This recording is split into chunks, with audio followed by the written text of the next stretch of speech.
यमलोक का वर्णन कुछ इस प्रकार से है। वह भूख प्यास से बेकुल रहता है।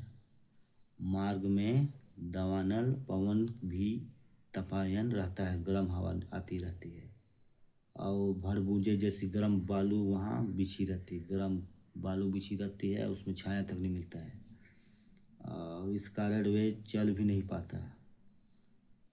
उस पर भी पीठ पर चाबुक की तरह मारते ले जाते हैं, गरम समझ सकते हैं, चाबुक तरफ मार पड़ती है। उस समय जीव को तपित हुई बालुका से पूर्ण एवं विश्राम रहित और जल रहित मार्ग पर असमत होते हैं। इसमें पानी भी नहीं मिलता है और छाया भी नहीं मिलेगा, है ना, बहुत कुछ नहीं मिलेगा।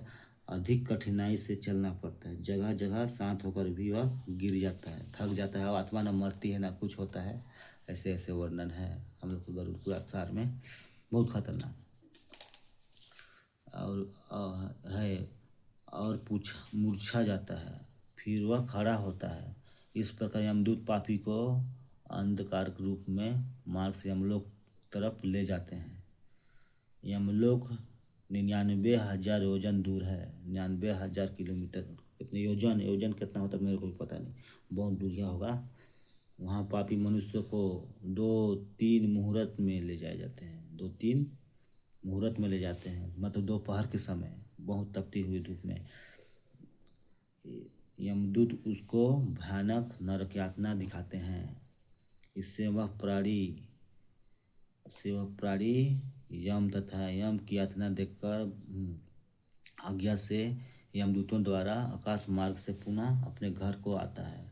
घर में आकर स्व शरीर में पुनः प्रवेश करने की इच्छा रखता है, परंतु यमदूत के पास बंधन से